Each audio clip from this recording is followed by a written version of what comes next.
গ্রামে দেখা যায় ভয়ঙ্কর এক মাথাকাটা ভূতের আতঙ্ক। যে ভূত মডার্ন মেয়েদেরকে একে একে তার রাজ্যে নিয়ে চলে যেত। এই ভূতকে আটকাতে মানুষ, ভূত এবং নেকড়ে এক হয়ে যায়। দুষ্ট মিষ্টি মজার কাহিনী নিয়ে আজকের এই গল্পটি। হ্যালো বন্ধুরা, তোমরা দেখছো সিনে গল্পের আসর। আজকে তোমাদের সামনে উপস্থিত হয়েছি একটি হরর মুভি নিয়ে। তাহলে মুভিটি শুরু করা যাক। মুভির শুরুতেই গ্রামের সামনে স্ত্রীর ভাস্কর্য দেখানো হয়, যার পাশেই লেখা ছিল, স্ত্রী আমাদের রক্ষা করো। ভূত স্ত্রী এই লেখা পরই চলে যায়। তবে দেখা যায় রাতের বেলা একটি মেয়ের উপর মাথা কাটা একটি ভূত আক্রমণ করে এবং একটি পোর্টালের মাধ্যমে তার রাজ্যে তাকে নিয়ে যায়। পরের দিন দেখা যায় রুদ্র নামের একটি ব্যক্তির চিঠি এসেছে। যদিও সে ভেবেছিল হয়তো তার নামে কোনো প্রেমপত্র এসেছে, তবে চিঠিতে অন্য কিছুই দেখতে পায়। এরপর ভিকিকে শ্রদ্ধা ডাক দেয়। ভিকি প্রথমে ভাবে এটা তার কল্পনা, পরে আবার যখন শ্রদ্ধা তাকে ডাকে, এবার ভিকি সত্যিই মনে করে নেয় এবং তার কাছে আসে, কথা বলতে থাকে। কিন্তু এক পর্যায়ে তার এই কল্পনা এক চর মেরে রুদ্র ভেঙে দেয় আর বলে, চর যদি না দিতাম তাহলে হয়তো তুই আজকে আমাকে কিস করে বসতি। যাই হোক, এই চিঠিটা এসেছে আমার কাছে। চিঠির মধ্যে চাঁদের পুরাণের বিবরণ লেখা রয়েছে। তবে এই সত্য তারা আগে থেকেই জানতো, কিন্তু এবার চিঠির সাথে আরও একটি কাগজ লেখা ছিল, সে আসছে। তারা দুজনই চিন্তায় পড়ে যায়, কে আসছে। এরপর দেখা যায় ভিকির বাবা ভিকিকে বিয়ের জন্য প্রেশার দিচ্ছে, তবে ভিকিকে বিয়ে করতে রাজি হচ্ছে না। আসলে সে মূলত মনে মনে এখনো শ্রদ্ধার অপেক্ষায় আছে। ভিকির গ্রাম থেকে স্ত্রীভূতকে তাড়াতে শ্রদ্ধা নামের একটি মেয়ে তাকে সাহায্য করেছিল। সেইখান থেকেই এই শ্রদ্ধার সাথে তার পরিচয়। তবে স্ত্রী ভূতের কাছ থেকে যখন গ্রামের মুক্তি হয়ে যায়, এরপর থেকে শ্রদ্ধার সাথে ভিকির দেখা হয়নি। তাই আজও অপেক্ষায় রয়েছে ভিকি, শ্রদ্ধার পথ চেয়ে। ভিকির বন্ধু বিট্টু একটি মেয়েকে পছন্দ করত। মেয়েটির নাম ছিল পিঙ্কি। পিঙ্কির আবার ঘুমের সমস্যা ছিল, যার জন্য ঘুমের আগে সে প্রায় সময় বিট্টুর গলায় গান শুনতে শুনতে ঘুমিয়ে যেত। আজকেও ঠিক এমনভাবে ঘুম পড়িয়ে দিয়ে বিট্টুর নিচে নেমে ভিকির সাথে কথা বলছিল। তখন দেখা যায় পিঙ্কির ঘরে সে মাথা কাটা ভূত ঢুকে পড়েছে। পিঙ্কির মনে হচ্ছিল ঘরের মধ্যে কেউ একজন আছে। এর মধ্যেই ঘরের ভেতর সিটির আওয়াজ হয়, যার জন্য পিঙ্কি আরও আতঙ্কিত হয়ে যায়। এরপর সে হঠাৎ করেই তার পাশে কাটা মাথার ভূতকে দেখতে পায়। পিঙ্কি চিৎকার করে দৌড়ে গিয়ে ওয়াশরুমের দরজা লক করে দেয়, আর সেই ভূত তো দরজায় জোরে জোরে আওয়াজ করতে থাকে। পিঙ্কির চিৎকারের আওয়াজে তার পরিবার অন্যদিকে বাইরে থেকে ভিকি এবং বিট্টু শুনতে পেয়ে দৌড়ে ঘরের ভেতরে আসে। তখন দেখা যায় পুরো ঘর এলোমেলো এবং দেয়াল ভাঙা। পুরো এলাকার লোক দ্রুত পিঙ্কিকে খুঁজতে থাকে। রাস্তায় রুদ্র সাহেব বড় বড় পায়ের ছাপ দেখতে পায়, যার জন্য বলতে থাকে এটা হয়তো কোনো দানবের পায়ের ছাপ। কোনো দানবী হয়তো পিঙ্কিকে নিয়ে গিয়েছে। তখন পাশ থেকে একটি লোক বলে ওঠে, মাথা কাটা একটি ভূত নিয়ে গিয়েছে। কেউ তার কথা বিশ্বাস করতে চায় না। লোকটি তখন পিঙ্কির পায়ের একটি মোজা দেখায়, যেটা দেখে সকলেই বুঝতে পারে এই লোকটার কথা সত্যি। গ্রামের সবাই এ বিষয় নিয়ে নানা কথা বলছিল। তখন ভিকি খেয়াল করে অন্য একটি রাস্তায় কেউ একজন দাঁড়িয়ে রয়েছে। ভিকি তার পিছু করতে করতে পুরনো ভাঙা বাড়িতে ঢুকে পড়ে। এক পর্যায়ে ভিকি ভয়ে ভাবতে থাকে হয়তো সেই স্ত্রী ভূত আবারও জাগ্রত হয়েছে। এবার সে মেয়েদেরকে নিয়ে যাচ্ছে, তাই তার কাছে ক্ষমা চাইতে থাকে। তবে তখন দেখতে পায় সেখানে শ্রদ্ধা এসেছে। ভিকি এবার শ্রদ্ধাকে কল্পনা ভাবে, একে একে তার পরিচিত নাম বলতে থাকে। হয়তো তারাই এসেছে, কিন্তু কল্পনায় সেই শ্রদ্ধা কি দেখতে পাচ্ছে। শেষমেশ ভিকি বলে ওঠে, নাও আমাকে চর লাগাও, না হলে হয়তো আমি তোমার আসল চেহারা দেখতে পাবো না। ব্যাস আর কি, প্রেমিকার হাতে একটি কষা চর খায় ভিকি। তবে এত জোরে চর খেয়েও ভিকির মনে ব্যথা লাগে না, কারণ এটা তো তার প্রেমিকাই ছিল। উফ, কত বছর পর না জানিয়ে দেখা তাদের। ভিকি তো খুশিতেই শেষ। ভিকি তার মনের কথা বলতে থাকে শ্রদ্ধাকে।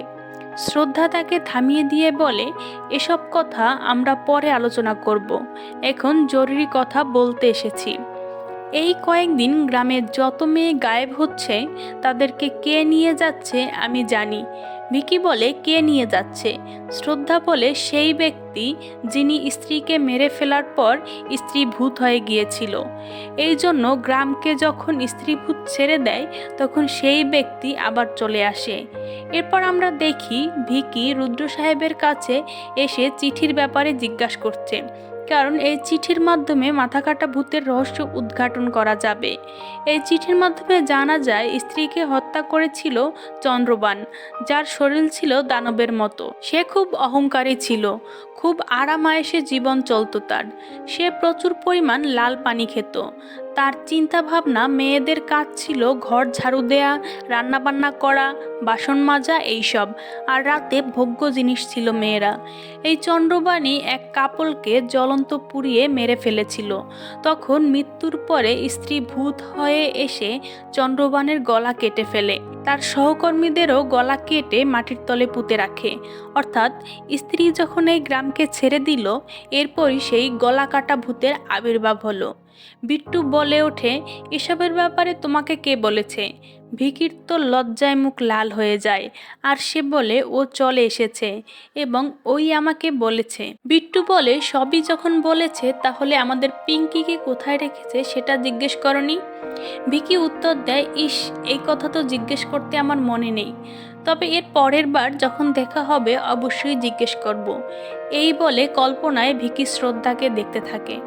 তবে এক পর্যায়ে দেখা যায় কল্পনায় শ্রদ্ধা ভূত হয়ে ভিকির আঙুল কামড় দিয়ে বসে।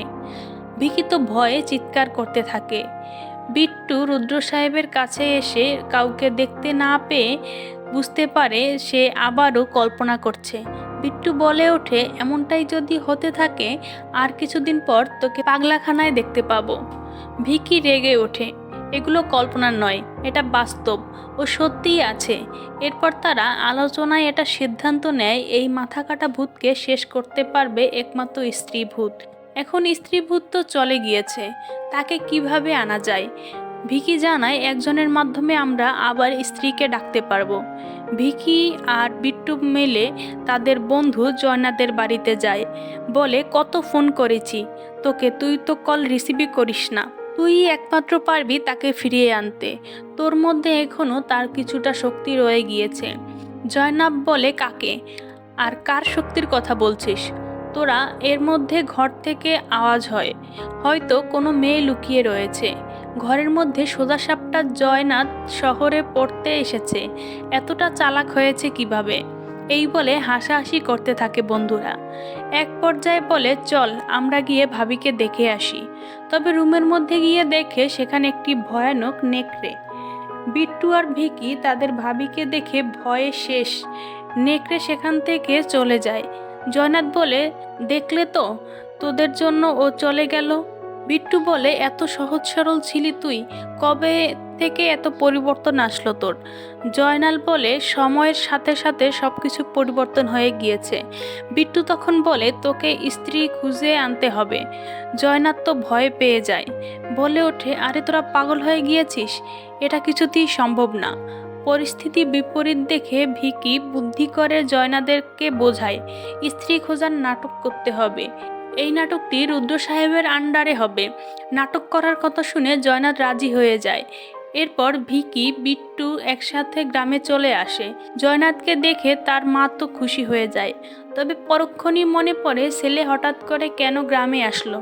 জয়নাথ জানায় ভিকি আর বিট্টু তাকে নিয়ে এসেছে। এই কথা শুনে জয়নাথের মা তাকে তাড়া করতে থাকে। সারাদিন তিন বন্ধু মিলে অনেক মজা মাস্তি করে। রাতের বেলা রুদ্র সাহেবের বাড়িতে চলে আসে জয়নাথ। রুদ্র সাহেবকে জিজ্ঞাসা করে, নাটকের বিশেষ ভূমিকা কখন, কিভাবে করব? রুদ্র সাহেব তো অবাক হয়ে যায়। বিট্টু তখন বলে, জয়নাথ, তোকে এখানে আমরা একটা গুরুত্বপূর্ণ কাজ করাতে এনেছি। আমাদের গ্রামে স্ত্রী চলে গিয়েছে, তবে এবার ভয়ানক মাথাকাটা ভূত বিট্টুর গার্লফ্রেন্ডকে তুলে নিয়ে চলে গিয়েছে। জয়নাথ বলে, অসম্ভব, একথা আমি বিশ্বাস করি না। ভয়ঙ্কর মাথাকাটা ভূত থাকতেই পারে, তবে বিট্টুর গার্লফ্রেন্ড আছে এটা আমি কোথাও বিশ্বাস করি না, কোনোভাবেই সম্ভব না। রুদ্র সাহেব বলে, এই দুনিয়ায় অনেক অসম্ভবই সম্ভব হয়ে যায়। যেহেতু বিট্টুর গার্লফ্রেন্ডকে ভয়ানক মাথা কাটা নিয়ে গেছে, তাকে ফিরিয়ে পাওয়ার জন্য স্ত্রীকে আবার ফিরিয়ে আনতে হবে।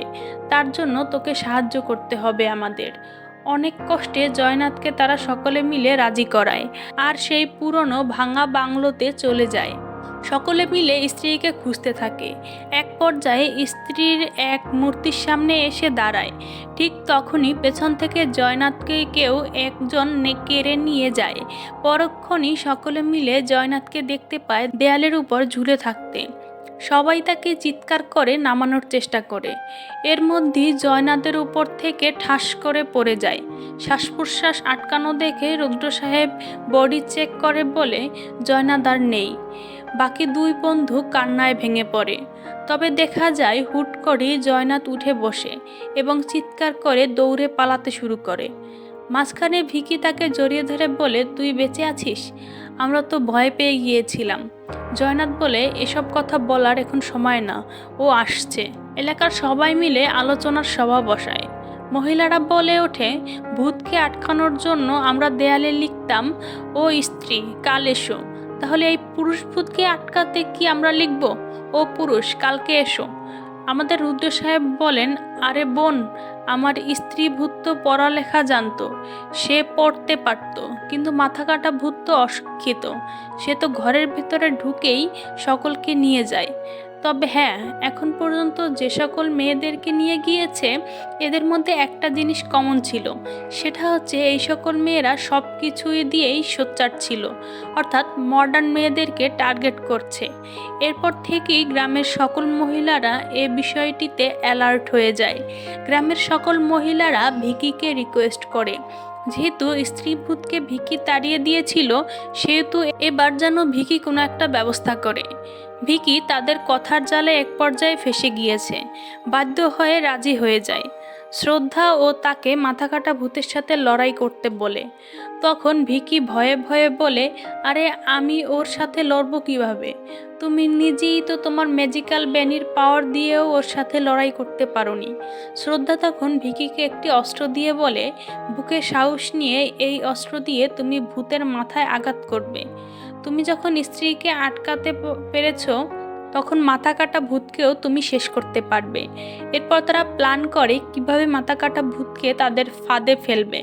যেহেতু প্রথমবার এই গ্রামে একটি অনুষ্ঠানের দিন মাথা কাটা ভূতের অস্তিত্ব পাওয়া যায়, সেহেতু রুদ্র সাহেব বলে তার একজন পরিচিত নর্তকী আছে, যার মাধ্যমে একটি নাচের ফাংশন অনুষ্ঠিত হবে। হয়তো সেখানেই মাথা কাটা ভূত চলে আসতে পারে। বিট্টু বলে ওঠে, তবে এই পরিবেশে আমাদের জন্য কে মরতে আসবে? রুদ্র সাহেব বলেন, তোমাদের জন্য না, আমার জন্য। এরপর তারা সকলে মিলে সেই নর্তকীর কাছে চলে যায়, যার নাম ছিল সোহা। তবে সোহাকে দেখে তাদের তো তিন বন্ধুর হুঁশই উড়ে যায়। রুদ্র সাহেব সোহাকে বলে, তোমার সাহায্য খুব প্রয়োজন আমার। সোহা বলে, জীবন যদি চাও তাও দিতে রাজি আছি। রুদ্র সাহেব বলে, আমাদের গ্রামে একটি ফাংশনে তোমাকে নাচতে হবে। সোহা বলে, সত্যি সত্যি জীবন চেয়ে বসলে? আসলে গ্রামের খবর তো চারিদিকেই ছড়িয়ে পড়েছে যে মাথা কাটা ভূত স্মার্ট মেয়েদেরকেই টার্গেট করছে। রুদ্র সাহেব বলেন, আমি যতদিন বেঁচে আছি তোমার কোনো ক্ষতি হতে দেব না। আমি সোহা রুদ্র সাহেবের কথায় রাজি হয়ে যায় আর এলাকায় নাচের অনুষ্ঠান বসে। তবে সেই অনুষ্ঠানে শ্রদ্ধা ছিল না, কোনো একটা কাজে ছিল। সে সকলে মিলে তো মজা মস্তি করতে থাকে। রুদ্র সাহেব জয়নাথকে বলে, চেষ্টা করে দেখো তো মাথা কাটা ভূত আসছে কিনা। জয়নাল চোখ বন্ধ করতেই দেখতে পায় মাথা কাটা ভূত চলে এসেছে, আশেপাশে কোথাও রয়েছে। এর মধ্যেই লাইট চলে যায়, সবাই আতঙ্কে পড়ে যায়। ভিকি সকল পুরুষ লোককে বলে সোহাকে চারদিকে ঘিরে ফেলতে, আর ভিকি সামনের দিকে এগোতে থাকে। ছাদের উপর থেকে সকল কিছুই জয়নাথ ও রুদ্র সাহেব চুপচাপ দেখছিল। ভিকি সামনে এগিয়ে এপাশ ওপাশ কাটা মাথা না দেখতে পেয়ে দানবের শরীরকে জিজ্ঞেস করে, আরে তোমার মাথা কোথায় গিয়েছে? না মানে মাথা ছাড়া তুমি কিভাবে দেখছো? চলে যাও, তা না হলে কিন্তু আমি তোমাকে মেরে ফেলবো। এই বলে ভিকি মারতেই যাবে, ঠিক তখনই দানবের মাথা সামনে আসে আর এক ঝটকায় ভিকি নিচে পড়ে যায়। দেখা যায় সেখানে থাকা সকল ব্যক্তিকে দানবটি নিজের বশ করে নিয়েছে। যার জন্য সকল পুরুষ একে একে সরে যায় এবং সোহাকে দানবটি সেখান থেকে টেনে হিঁচড়ে নিয়ে যায়। রুদ্র সাহেবও দূর থেকে সব কিছুই দেখে। কিছু না করতে পেরে সে বেহুশ হয়ে যায়। ভিকির কাছে এরপর জয়নাল চলে আসে। ভিকি তাকে জানায়, মাথা কাটা আমার চোখের সামনে আসে আর আমার চোখটা কেমন জানি ঝাপসা হয়ে যায়। যাই হোক, পরদিন সকালবেলা পুরো গ্রামের পুরুষরা এক হয়ে হেঁটে চলেছে। জয়নাথ ও ভিকি বিট্টুকে ডেকে বলে, তোমার চোখে কি হয়েছে?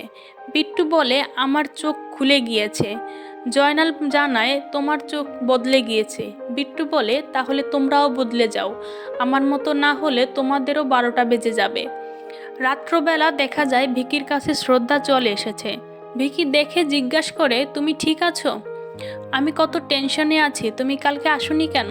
শ্রদ্ধা জানায়, আমি মূলত মাথা কাটা এরিয়ায় ঢুকতে চেয়েছিলাম। ভেবেছিলাম মাথা কাটা ভূত যখন বাইরে থাকবে তখন আমি তার আন্ডারে থাকা সকল মেয়েদের মুক্তি দিয়ে দেব।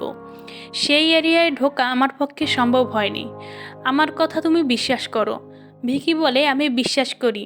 আমি আপনার ব্যাপারে কিছুই জানি না, অথচ আপনি আমার ব্যাপারে সব কিছু জানেন। আমার পছন্দ কি, অপছন্দ কি, আমি আপনাকে নিয়ে কত টেনশন করি ইত্যাদি। শ্রদ্ধা জানায়, আমার পরিচয় দেওয়ার সময় এখন না, আর দিলেও তুমি সেটা মেনে নিতে পারবে না। কিছু সম্পর্ক থাকে অন্যরকম, আত্মার সাথে আত্মার টান। মনে করো আমাদের সম্পর্কটি ঠিক তেমন। এর মধ্যে রুদ্র সাহেবকে নিয়ে জয়নাথ চলে আসে।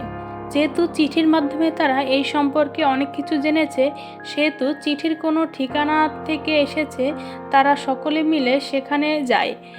এখানে নতুন ক্যারেক্টার অক্ষয় কুমারকে দেখানো হয়।